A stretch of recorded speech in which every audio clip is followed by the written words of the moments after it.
Welcome back. It's Friday the 26th of September, year of our Lord 2020. You're on the show that is walking you through day in and day out how the progressive left, the Democratic Party, the Chinese Communist Party, George Soros, a whole group of pieces of work are trying to thwart the will of the American people. They don't care if they have to put a mob in the street. They don't care if they have to have digital mobs driven by these social media companies. They don't care if they have to have a Brooks Brother mob of lawyers in courts suing all over the place. They always bring it on themselves, then they always whine that, the world's so terrible and Donald Trump's so terrible.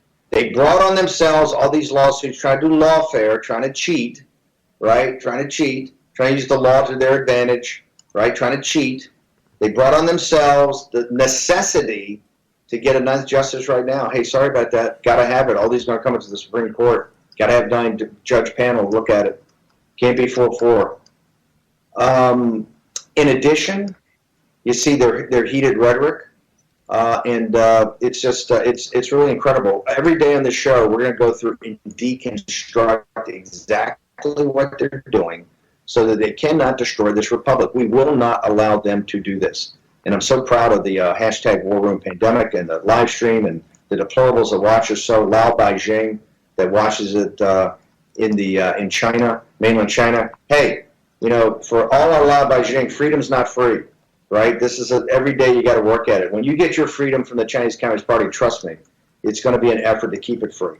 It's just every day, and you see what we're going through here. One of the hashtag War and Pandemic crowd, SJS Turkey or SJS Turkey, Grundun is basically, like a spirit carrier, like somebody in the phalanx, like a junior person that just kind of, puts the shoulder to the wheel. It's a term Goldman Sachs used to use when I got there. One of the partners at Goldman Sachs about the junior people that would work on these teams, right, to get things done. So Grundun is a term of affection, and it's but also a reality of where you stand in the natural order of things. Raheem, I want to go to you. Some of this rhetoric's been pretty hot, and we're going to get more of it. But Bill McGinley and Bill McGinley's count on the state. It starts off at 26 congressional delegations, Republican, 23 Democrat, 1, the Commonwealth of Pennsylvania is tied.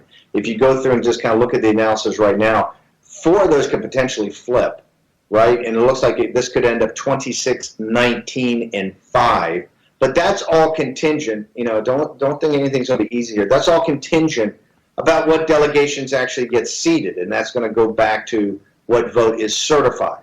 So, in 1876, they just didn't come in and seat the delegations. They had a huge fight over the delegations. So remember, this is going to be, every day is going to be like this. And then when Donald Trump is actually officially, designated as the president again, it has the continuation project to roll into his second term. It's only going to get worse. I actually predict now, and you're hearing it here, that one of the first moves they're going to do is to impeach him. Of course, why wouldn't you, right? Because they don't care about our confrontation with the Chinese Communist Party. They don't care about turning the country around economically. They're the ones that traumatized or tried to traumatize the nation, but really only turned out they traumatized their own voters. This is why, remember, the elites in this country are not that smart. The progressive media is not that smart. They always overplay their hand. That's why they don't have the justices on the Supreme Court. That's why they're now going to get another justice rammed down their throat. This is why they don't have any votes. Bernie's sitting there. For all you Bernie all you Bernie bros that watch the show, please just look what Bernie had to say, right? Then you make your decision. We're not here to tell you how to vote, right? You make your decision. But you see Bernie up there whining, right, in mid-September when this has been obvious for the last couple of months. Raheem, I want to go to you. You got a lot more detail. The National Pulse has been the tip of the spear here in breaking all these stories. Tell us what's going on. Well, Steve, I don't know if you want me to get into this right now, but I can tell you that the National Pulse has literally just 1 second ago exclusively broken the story of some of the details within this platinum plan that we're going to see later on today unveiled. I have spoken with sources who are familiar with the plan, multiple sources who are familiar with the plan, and I can exclusively report for our audience here that this massive plan, it's about $500 billion worth of investment they're looking at making in black communities. But specifically, the plan also seeks to make Juneteenth a national holiday. It will prosecute the KKK and Antifa as terrorist organizations. And there's just so much more in here as well, defending religious liberty, African American churches, and there's about 40 points that the president will elaborate upon later today. Those are just some of the big things that I can report right now. And of course, Steve, that comes on the back of the momentum, or the Joe-mentum, which is a downward trajectory momentum, really running away from Joe Biden and Joe Biden's campaign, especially amongst young black voters and young Hispanic voters. Forbes was reporting yesterday that Biden's dropped, I think, 7 points in just a few weeks with young black voters, and a similar number with young Hispanic voters as well. And you look at the president's schedule today, Steve. With less than 40 days to go, he has a Latinos for Trump roundtable at Doral this morning, the Black Economic Empowerment Platinum Plan unveiling this afternoon, a roundtable with supporters in Washington, D.C. later this afternoon, and then a rally in Virginia this evening. And I'm just wondering, has Joe Biden called a lid yet? No, it's unbelievable. You know, he had the morning feeding. He's got Gerbers. He got the Gerber peaches, right? You think he'd be full on. They wouldn't call the lid till like 10 or 11, right? After he's powdered and ready for the day. Here's the reality. The Platinum Plan is something, I think the key of it is called access to capital, right? We've argued for a long time that economic nationalism, the way to really help the black community and really assist the black community in getting to the high-paying manufacturing jobs and the high-tech jobs, is let's have some access to capital in the black community. The beating heart of this, look, there's a lot of things in this Platinum program. I know the White House has worked on this for a long time. It's absolutely incredible. I think you're going to see many other voices in the black community come out and support this. I think Biden's grip on the black community is tenuous at best, particularly the black male community that understands that high value-added manufacturing jobs, high value-added fourth industrial revolution manufacturing jobs is the way to a better life. And I think you look at the access to capital here, I think it's $500 billion over a couple of years. It's one of the things I argued about, hey, let's get out of Afghanistan and take that $60 billion we're spending a year basically throwing away over there. Let's turn that and bring that back to Baltimore, St. Louis, and Detroit. Let's make those investments in our country. And I think this is the first step. I think this Platinum Plan, and of course they're dismissing it. You know, the Washington Post says, oh, you know, Trump's got it in a desperate move. He's got a small business plan. That's not what this is. This is pretty broad in scope, but particularly the key part is the economic nationalism that we know that when you really look below the surface, look at some pollings, that Hispanic males respond to. They understand when those manufacturing jobs start coming back from China, they're going to get a big share of that, right? And they understand these high value-added manufacturing jobs are key. The black community also understands that, and with this Platinum program, it's going to be enormous. President will be down in Atlanta, Georgia. They talk about it, but there's also, I think, going to be a lot of other announcements in the coming weeks that are going to shock the Democrats. They took the black community for granted. They said, hey, we got these votes. We don't need to work for it. We don't really need to for outreach, and we certainly don't need to talk about access to capital. You never hear that. You never hear that when the Democrats talk to the black community. My favorite part, though, of all that, the access to capital, everything's in the Platinum Plan, is, guess what? Immigration. They talk about an immigration plan that protects American workers and American jobs. Democratic Party, suck on that. Okay? This is what you're going to see, I think, rally the black community around a plan that really addresses their needs, which is access to capital, and limiting the labor pool so they don't have to compete with the world in their own country, right? So I think this is pretty monumental, Raheem. I'm glad you're breaking the story. I'm glad that the National Pulse is going to have it. I'm really glad my partner, Jeff Quaden, is my former partner, a very close friend, was on Tucker about 5 weeks ago talking about the same ideas, right? That what if the Republican Party really wants to reach out to the black community, you got to do real hard economics, right? And that means access to capital, and it means protecting high value added manufacturing jobs. Raheem, Jack, back to you to talk about Jack. I know you're talking about the polling. Black Lives Matter. I saw some polling today after burning libraries last night, after trying to take sanctuaries in church, which we know they so respect churches, right? The polling in Black Lives Matter is now catching up with them, right? The radical Marxist element of Black Lives Matter, people are seeing through this scam, aren't they? I think it was Barkley and Shaq last night that dumped all over them. But then the polling looks pretty grim for the Black Lives Matter crowd too, doesn't it? Yeah, it's gone from about 60% support back in June to now sub 50%, depending on which poll you look at. There were two today, one from Pew yesterday and another one from Hill Harris. But I think this is one of the reasons why they're backing down. You see Nancy Pelosi last week, we support protests, but we don't support looting, fires, etc. Those people need to be prosecuted.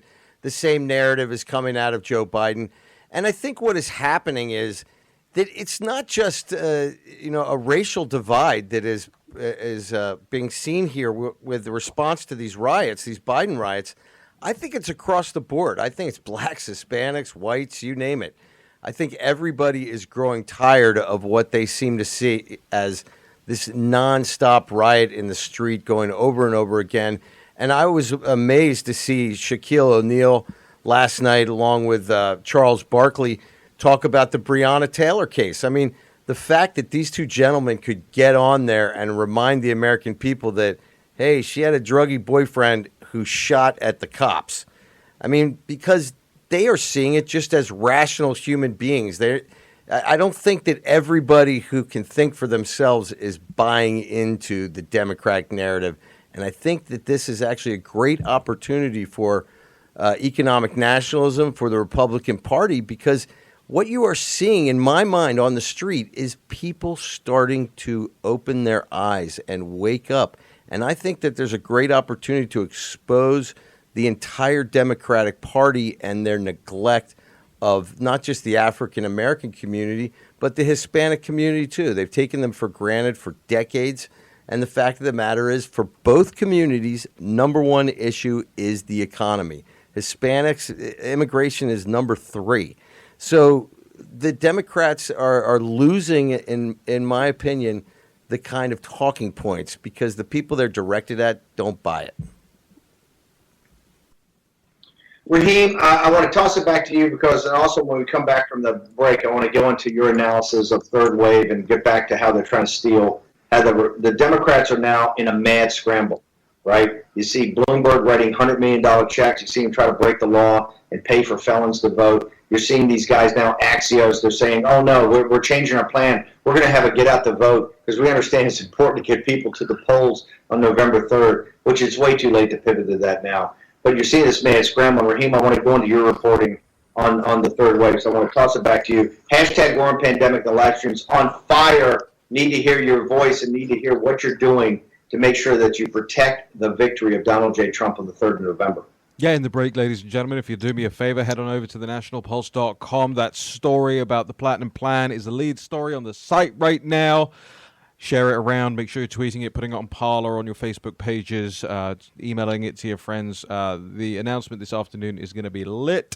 And when we come back, we're going to be getting into this. This is the PowerPoint presentation for the radio audience. It's called the Inside Trump's War on the Vote by this organization called Third Way. And of course, on the last page, who does Third Way credit? It credits the Protect Democracy organization. Who's Protect Democracy? Oh, well, that's Obama's former associate counsel who funds the Transition Integrity Project. We'll be right back with more details.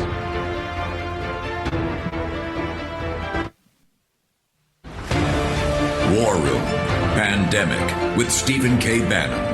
The epidemic is a demon, and we cannot let this demon hide. War Room Pandemic. Here's your host, Stephen K. Bannon. Well, it is frustrating after 3 years of Nancy Pelosi crowing about how Donald Trump was doing great violence to our institutions to now see the Democrats threatening impeachment to try to procedurally jam the Senate to stop them from fulfilling their constitutional obligation to advise and consent on the president's selection for the Supreme Court. And so, of course, the administration is not going to participate in this game of Red Rover where they send officials over not for a legitimate oversight or questioning, but just to try to create a procedural setup to stop the country from doing its important business. And I'm glad you mentioned Mike Bloomberg's efforts in Florida, because I will be calling on the Florida Attorney General to launch an investigation into Mike Bloomberg for potentially engaging in bribery and vote buying in the state of Florida. Here's how that works, Lou. In Florida, you only get to vote if you're a convicted felon, if all of your court costs, fines, fees, and restitution are paid off. And so what Michael Bloomberg is doing is creating a politically motivated way to retire the debts of these felons in exchange for their votes. And it's not every felon, it's just those which they have specifically identified as the Biden voters. And so again, that's offering a bribe, an inducement for someone to behave a certain way in voting. I think it's potentially criminal. It's probably the worst waste of money for Michael Bloomberg since he was a failed presidential candidate. Mike Bloomberg made some news when he decided to pay all the debts of all the felons in Florida, making them eligible to vote. Now, the Attorney General of Florida was just on Fox and Friends and said they're going to do an investigation because he's not just doing this. She believes she's going to investigate whether she's actually telling, if he's pushing them how to vote, not just making them eligible to vote. Hey, look, Mike Bloomberg got on stage and made a fool out of himself, Mini Mike, and he blew almost $2 billion. Couldn't answer the first question. He was hit by Pocahontas like nobody's ever been hit. Well, I get hit like that all the time. You have to be able to respond. He choked and he couldn't talk. And he's dying to get back into the Democrat Party, so he's putting up money.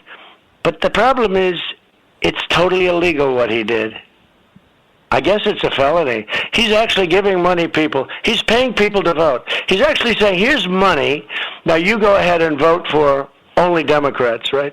You vote for them or vote against Trump because, because I reveal things about Bloomberg and he didn't like it. He's not wrong.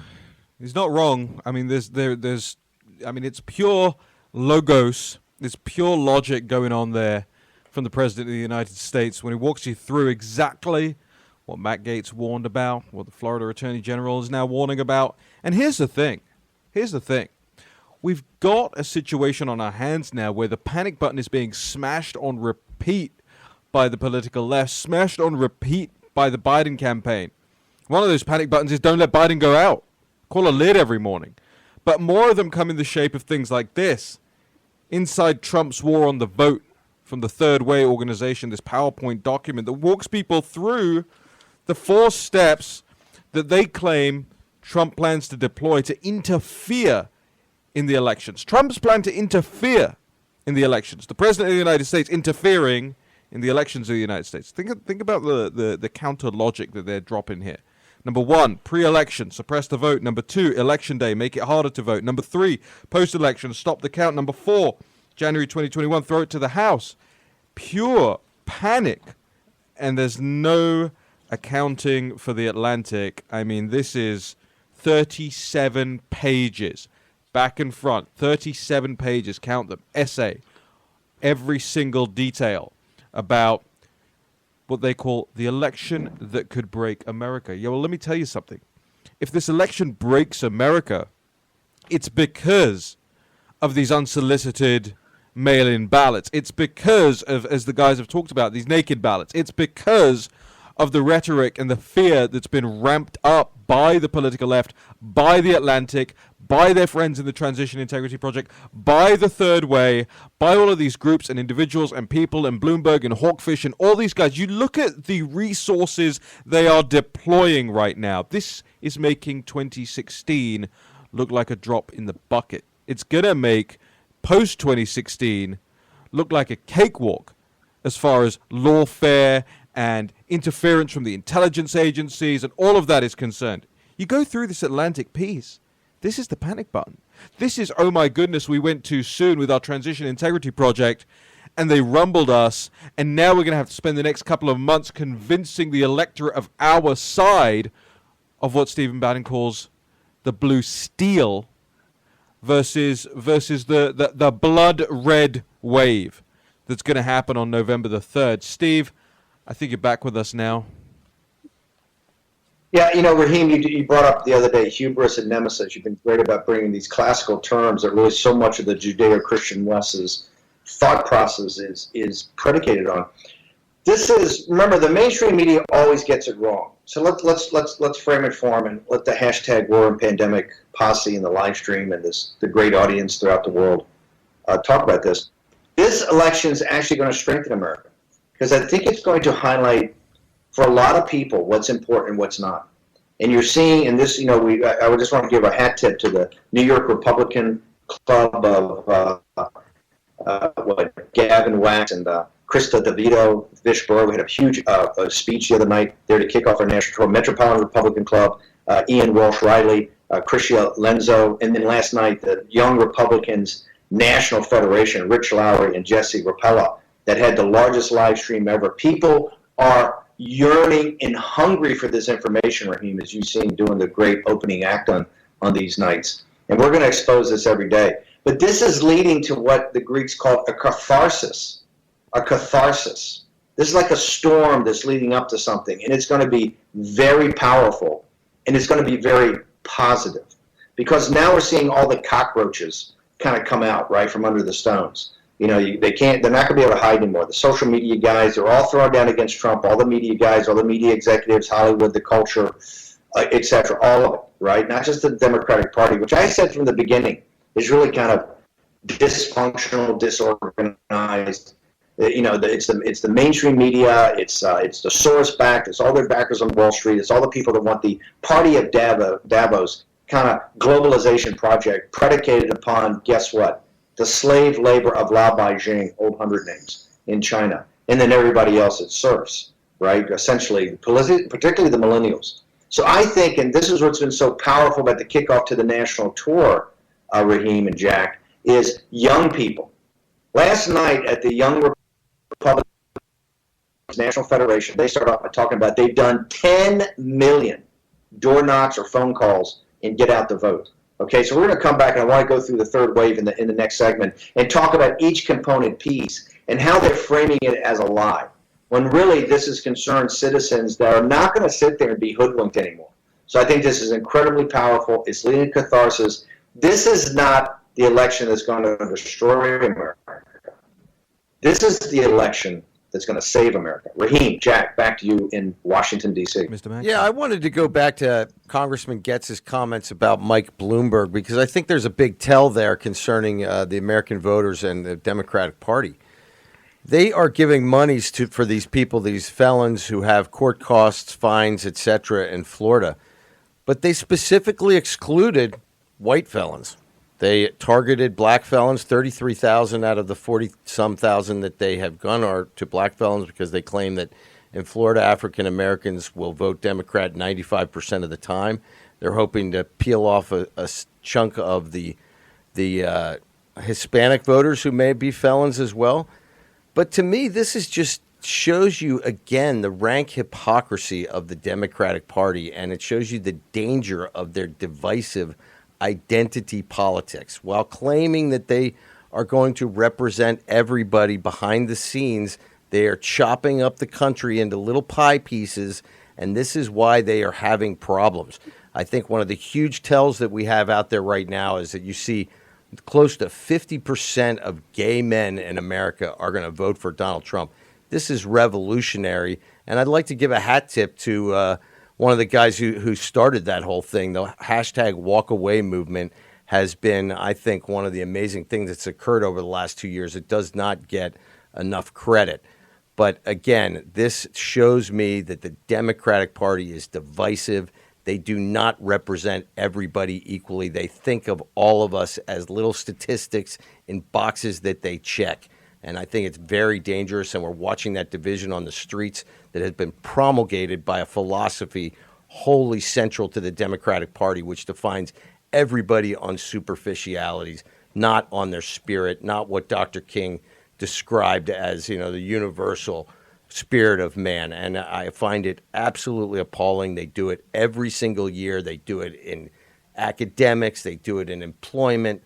And it's just appalling, and I hope to God that the American people's eyes are opening up to this nonsense. Yeah, I think that's right. I want to just tee up again for all of you guys. And these are the things, by the way, we're not here to read them for you. I'm not CNN. I'm not sitting here and going, oh, we're going to read this. We're the experts. Listen to us about what these things say. I want you to go out there and find these things for yourselves, right? It's not my job to hold your hand and walk you through it. Nobody does it for me, so I'm not doing it for you, right? I'm holding it up for the camera. If you're in the radio audience, here's what you got to know. Go away and find this thing. It's called Inside Trump's War on the Vote. Just put that in quotation marks in your Google, in your DuckDuckGo, whatever you're using. Inside Trump's War on the Vote. Go through it. Learn it. This is embrace the suck, as Steve says. This is going to be your life from November the 3rd to January the 20th. This is your life. And this Atlantic article, the election that could break America. Learn about the way the opposition are thinking. Know thy enemy. And then you'll always be able to outmaneuver them and think in advance of them. Why do you think the Transition Integrity Project ripped their website down in a full panic? Because Raheem Kassam and Natalie Winters and Steve Bannon got ahead of them. And you can too. We'll be back in just a moment.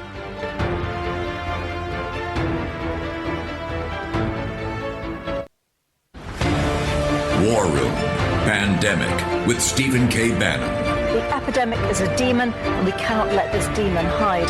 War Room Pandemic. Here's your host, Stephen K. Bannon.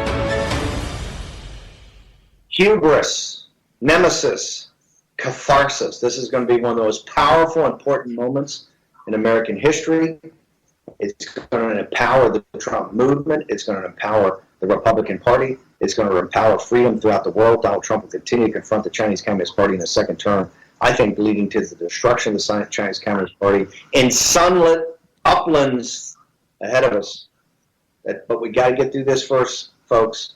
You're seeing the left in a full meltdown. I want to now turn to Raheem, because I'm telling you about the full meltdown. Raheem, you brought up the other day that brilliant analysis you did with, was it Niles Gilman, one of the top leaders of the Berggruen Institute, actually talking about the assassination and execution of a guy like Michael Anton. I mean, it is, their rhetoric is so out of control, it's a disgrace. Of course, they never called themselves on it, so we'll have to do it. Raheem, go back, talk about a disgrace, this third wave. Every element of this is a lie and a misrepresentation about what's really going on. So I want you to walk through. We got Michael, Patrick Leahy, Todd Wood still to go on the show, but I want to go back to Raheem to have Raheem walk through this analysis.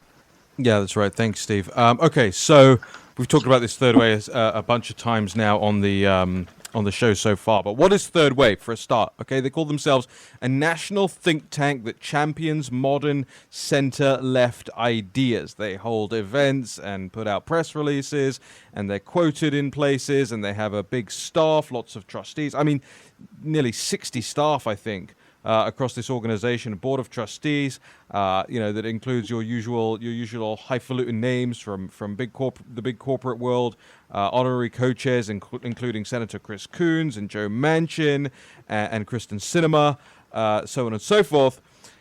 And Third Way put out this report. I mean, I say report, but it's really quite the embarrassment if you know anything about this issue. What they're hoping is that people don't, and what they're really hoping is that the media don't. These lazy reporters here on Capitol Hill, here in Washington, D.C., these it would effectively amount to stenographers. They come to the Morton's Terrace with their little pen and pad, and they take down verbatim whatever these guys brief to them. And I've watched it happen. May have done it myself a few times. I mean, briefed them, not taken the briefing. 4 points. Pre-election, election day, post-election, January 2021. I'm going to walk you through this, ladies and gentlemen. Pre-election plan. Suppress the vote. So they say purging voters from the rolls, using foreign misinformation, and crippling the post office are the three ways that President Trump intends or has intended to suppress the vote. The only problem with that, of course, is that if you know anything about anything as it pertains to all of this stuff, number one, purging voters from the rolls. They're not purging voters from the rolls. You're cleaning up the rolls that still include people that A, might no longer live there, may no longer live in the country, may no longer be eligible to vote, and are dead, right? That's what's going on. And that's what's not going on in places like California and in some instances in Nevada as well. I had the Ellen, forget the lady's surname now, on from the Election Integrity Project. These are the good guys out in California who keep an eye on this. And, you can't believe the hundreds of thousands of fake names and dead people that are on the ballots across certain counties in California, let alone, the state writ large. Talk about foreign misinformation here. Foreign misinformation. And the only citation they have on this point is from Politico, where it says, 2020 attacks feature, quote, harder to detect fakes, more countries pushing covert agendas, and a flood of American groups copying their methods, end quote. That's literally it. And I don't mean there's a hyperlink or there's a footnote with more detail. That's it. That's a farce. That's ridiculous. That you're not proving anything. You're not even saying anything with that. And number 3, cripple the post office. I think we all know at this point what the whole argument about USPS has been and who's really tried to heap up pressure on the post office. By the way, something we haven't even reported out yet, but that I found while digging through the benefactor of the Transition Integrity Project, this group called Protect Democracy. They actually are suing the post office at a time when the left is claiming, oh, the post office doesn't have enough resources and not well manned enough. They're suing. Talk about taking up their time and their resources and all of that. Okay, that was point 1, by the way. We're just on point 1 here. Point 2, make it harder to vote. Shutting down polling places is their first thing. And number 2, scaring away voters. So what do they say about these two things? They say 1,700 polling places have been shuttered in GOP states since 2013. COVID is making it much worse. I don't remember President Trump being the president since 2013. And I don't remember this president talking about shuttering polling places as a result of the coronavirus. He's the one trying to keep them open. Okay, so there you go again. Nonsense allegation, nonsense accusation. Number 2, scaring away voters. This is an interesting one. Republicans, they say, are recruiting 50,000 cops and soldiers as poll watchers to intimidate voters. Steve, no citation on that. Okay. Number 3, post-election plan, stop the count. It says, during the Florida recount in 2000, a group of GOPers took part in the Brooks Brothers riot in Miami's election office, demanding the recount be stopped. This year, Trump's attempts to shut down the initial count could make that seem like a garden party. Well, I think that did seem like a garden party at the time, if my memory serves me correctly. That's why it's called the Brooks Brothers riot. But, go ahead, Steve. Can I jump in a second where we get to the last 2 points? You're going through and deconstructing this perfectly to show you how they try to misrepresent. But I want to bring in Michael Patrick Leahy really quickly. Michael Patrick is Leahy. Really, tell us a story that's breaking out of Nashville, because this is what the Democratic Party did. They traumatized their base, and they traumatized their base through false information.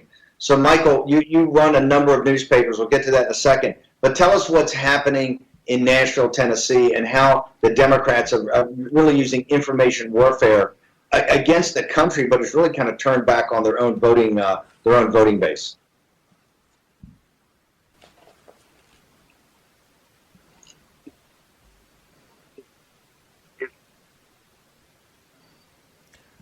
I'm not sure we have that line. I'm not sure. Can we hear Michael Patrick Leahy? I got no Michael Patrick Leahy, and I've got no Steve at the moment. So I'm gonna just keep ripping until somebody tells me otherwise. Producer Dan Vish, text me if you have. I got my phone here in front of me. I'm paying attention to live production here. It's okay. We have some hiccups sometimes. I'll continue on with this deconstruction of the third way thing. We only got one more point left to go. Okay, we'll talk about this Brooks Brothers riot here. You notice, by the way, that they everywhere. This is a think tank with, I don't know, I haven't looked into how much in terms of millions of dollars they have, but they have dozens upon dozens of staff. They call themselves a national think tank, and they say, here's as detailed as they get, ladies and gentlemen.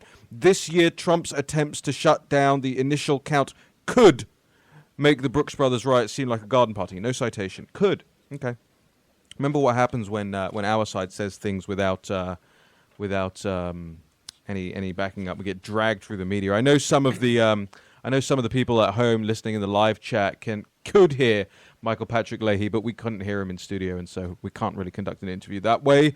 So we're waiting to reconnect that line and reconnect with Stephen K. Bannon as well. And then number 4 on this whole thing, you got to pay very close attention to this. This is Trump's January plan, and it actually goes to what Bill McGinley was talking about. It's nice to know that they are paying attention to some of the detail. It says win in Congress. Number 4, the new Congress meets in session on January 6th with Mike Pence presiding. Usually the counting of electoral votes is pro forma, but this time it would involve a lot of drama.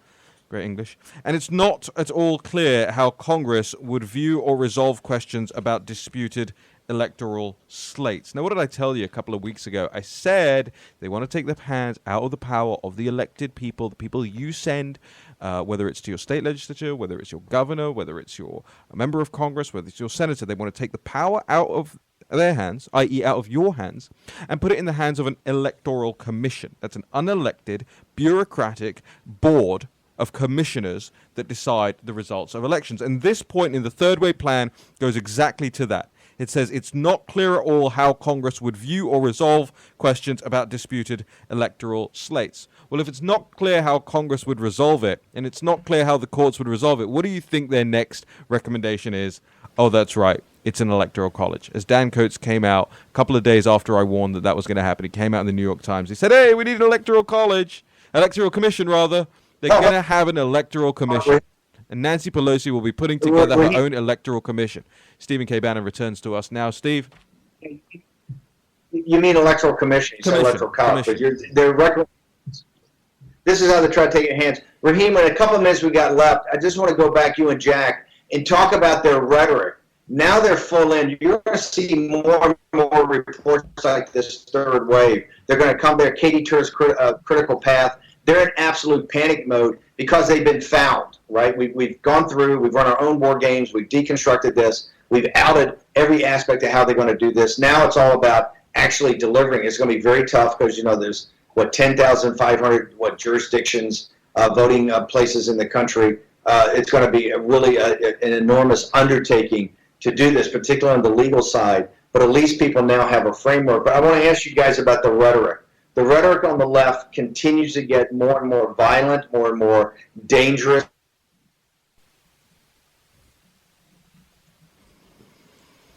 Steve, we continue to. So I want to go back to you guys for your observations on this. Yeah, Steve, we're having some trouble with your line there, so just bear with us here. Jack Maxey. Now I can hear myself. Yeah, observations on this and what's going on in the street is, I don't think I'm much different than other Americans. I think we're watching our TV every night. We're watching a little Maoist uprising occur inside of our cities.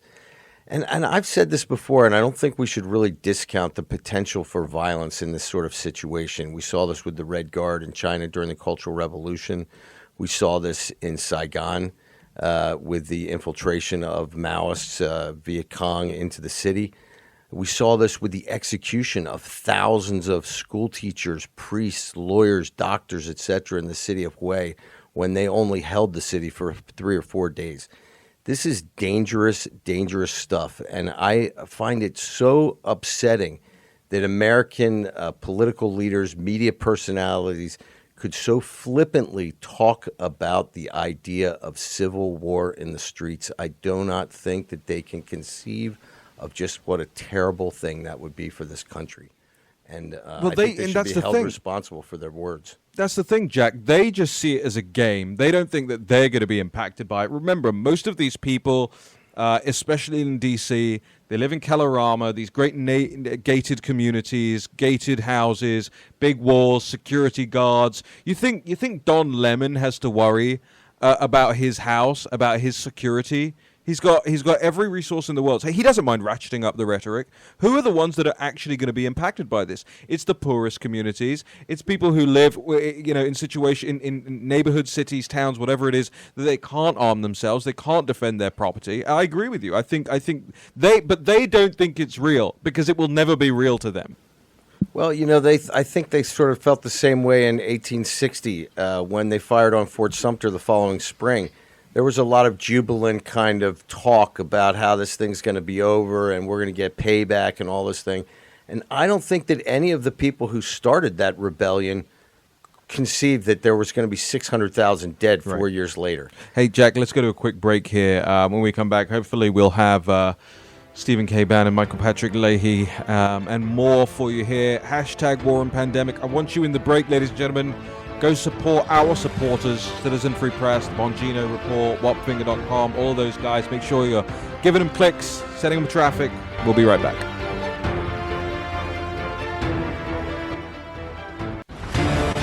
War Room Pandemic with Stephen K. Bannon. The epidemic is a demon, and we cannot let this demon hide. War Room Pandemic. Here's your host, Stephen K. Bannon. Welcome back to the War Room. Raheem Kassam, Jack Maxey, broadcasting live from Capitol Hill, your nation's capital, which will be obviously more and more fractious as the days and months move forward through this election process. The blue steel is in full swing, as Stephen K. Bannon calls it. I want to make sure that you guys are checking out all of our partners and friends over at revolver.news, Citizen Free Press, and the Bongino Report, and all the other great sites that are out there right now. Michael Patrick Leahy's sites, the Virginia Star, and they're just doing an amazing job. Really in the absence of trying to fill that vacuum that some of the other sites that were supposedly on the political right have left behind, either through people like Drudge just abandoning the conservative battlefield. I mean, he was always a libertarian, but I never saw him going full Biden, but he has. I want to bring in a founder of one of those sites that's really driving some numbers and driving some stories right now, and that's Todd Wood. Todd is the publisher and editor-in-chief of Creative Destruction Media, CD Media. Todd, I just noticed, welcome to the program, just noticed you got my good old buddy Gawain Towler listed on your site as a contributor. So, he's a chap. Now I know you must be the eccentric of the eccentrics. Todd, tell us what how things are going for CD Media. Alternative voices are so critically important at this time now. How are things going for you? Must be well, right? Because you're getting targeted. Yeah, we're growing rapidly. We've been dropping a lot of bombs from Ukraine on Biden over the last year. We've got about 70 stories out through our network in Ukraine, and we're obviously being targeted by Silicon Valley. We had 5 companies deplatform us within a period of days: PayPal, Stripe, CJ Affiliates, which is a big advertising network, Patreon, Twitter, Facebook is filtering everything we've done. So we want to be a new global news service without all the progressive spin. We've got reporters around the world, and a lot of people are taking our feeds, so we're excited. What did they? What reason did they give you for kicking you off? I mean, they give a little rationale sometimes, I guess, don't they? Yeah, Twitter said we were disturbing the Twitter experience. Stripe said we were too risky. A variety of, mostly that we were too risky to have on their platform. But, obviously within a span of a few days, this was coordinated. Twitter dropped 8 accounts overnight. So I think we are just being too effective. You talk about disturbing the Twitter experience, but ISIS had accounts on Twitter, and Hamas continues to have accounts on Twitter, and pornography continues to be prevalent on Twitter. How are you disturbing the Twitter experience? Well, it's obviously just an excuse. I don't even, people ask me what was the rationale all the time, and I just say, look, we're in a war. I mean, we're beyond that question. At this point, it's obvious what's going on, and we built our business in spite of Twitter and Facebook. We don't pay them a dime, and we're growing organically, and that's we want to be independent and not dependent on any of these companies.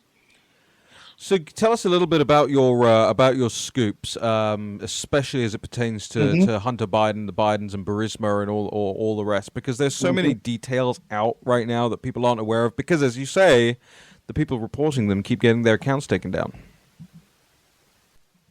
Well, look, the deal in Ukraine is a former Soviet state, and what the DNC, the deep state, the State Department, the Hillary Clinton campaign, the Bidens, what they were able to do is move all their operations to Ukraine so they would not be, would not have transparency issues in the U.S. People wouldn't see what they were doing. So they basically ran this information operation against Trump during the 2016 election, and during the whole time, they were laundering hundreds of millions of dollars through the central bank, through Petro Poroshenko, who was the previous president.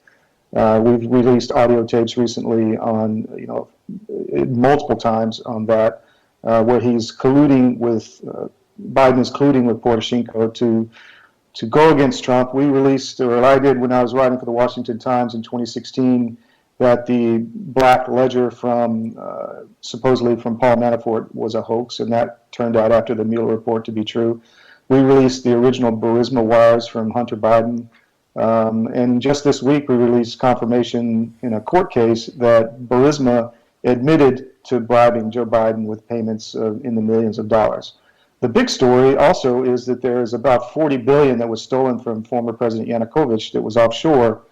That Marie Yovanovitch, the former ambassador who was fired by Trump and testified in the impeachment trial, she prevented from coming back to the U.S. So there's a lot of money sloshing around, and I think that's why they do not want anyone looking any deeper, and that's why they're so worried about Trump in the second term.